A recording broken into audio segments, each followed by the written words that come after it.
اتجوز نشالة وظهر في العصر الذهبي في الأربعينيات والخمسينات. اسمه مميز في مجال الغناء الشعبي، صوت عظيم وأداء عبقري ولون مميز. أهلا بكم في قناتي أخبار النجوم مع إيمي. لسه ما اشتركش يشترك ويحط اللايك والكومنت. أختكم محتاجة دعمكم، حابة أشكركم على دعمكم لقناتي، ورب يديمكم نعمة ورزق في حياتي، وبتمنى منكم مزيد من الدعم. الحضور الراقي المحترم الفنان فايد محمد فايد اتجوز 39 مرة، وأطلق عليه لقب شهريار الغناء، وكانت أشهر زيجاته هو جوازه 20 يوم من الفنانة أسمهان. اشتهر بأغنية علي لوز اللي غناها مع فاطمة عيد، وقالوا إن عدد زيجاته تفوق عدد أغنياته. فايد محمد فايد من مواليد 29 أغسطس 1924، مواليد ميت غمر، محافظة الدقهلية، قرية سنت ماي، صاحب أغنية لموني الناس. وفاته جت يوم 27 أكتوبر 1988. قد التقاه محمد حسني البابا والد الفنانة السندريلا سعاد حسني ونجاة الصغيرة، وهو الذي اصطحبه للقاهرة، فالتحق للدراسة بمعهد الموسيقى العربية لمدة 2 سنين، ودرس الغناء والعزف على العود، واشتغل مدرس للموسيقى في مدرسة السيدة زينب الابتدائية، وغنى بعدها في عدد من محطات الإذاعة والملاهي الليلية.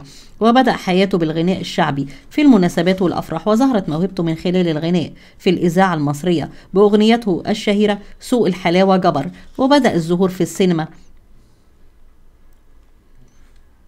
وشارك بالغناء في الكثير من الأفلام، منها 4 بنات وظابط والفارس الأسود وخطف مراتي وأولاد الفقراء. اختاروا علي الكسار في أفلامه كمغني، وأشهرها كان فيلم سلفني 3 جنيه، وظهر كمان في فيلم بواب العمارة ويوم المنى، وفيلم أولاد الشوارع وأولاد الفقراء وبنات الريف. حقق الفنان الشعبي فايد محمد فايد رقم قياسي بتعدد زوجاته التي بلغت 39 مرة، وكان يعقد زواجه في القرى والبلدات الذي كان يذهب للغناء في حفلاتها وفي حفلات العرس. تزوج من مختلف الأعمار والطبقات ومن داخل وخارج الوسط الفني، ولم يتوقف عن الزواج لحين وفاته الألمانية في شتاء 1989.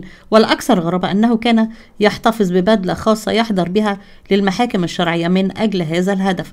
زواجه الأشهر كان من المطربة أسمهان، والذي تطرق للحديث عنه فيكتور سحاب في كتابه السبعة الكبار، قائلا: عندما تصادف وجود المطرب فايد محمد فايد في القدس سنة 1942 لإقامته حفلته هناك وبنفس الوقت عمل كمدير للجنة الموسيقى في الإذاعة الشرق الأدنى في يافا. تلك الفترة كانت المطربة أسمهان تقيم في القدس وتعمل جاهدة للعودة إلى مصر لتصوير فيلمها غرام وانتقام، إلى أن قوانين الإقامة في مصر بتلك الفترة كانت عقبة في سبيل عودة أسمهان، ووجدت الحل الأنسب بالزواج من فايد محمد فايد شكليا للتمكن من العودة لمصر. واستمر الزواج السوري لمدة 20 يوم. لحن للمطرب فايد محمد فايد داود حسني وزكريا أحمد وكامل الخولعي. فايد محمد فايد اتجوز نشالة، والبوليس دخل بيته للقبض عليها، واتضح انها نشالة وتتزعم تشكيل عصابي، وانتهى الزواج داخل اسم الشرطة. ومرة تاني دهمت الشرطة بيته بعد جوازه من امرأة وهي في عصمة رجل آخر. اتهمتها الشرطة بتهمة تعدد الأزواج، واتقبض عليها أيضا، ولم ينطق ساعتها فايد محمد فايد كلمة واحدة، لكنه طلقها في الاسم.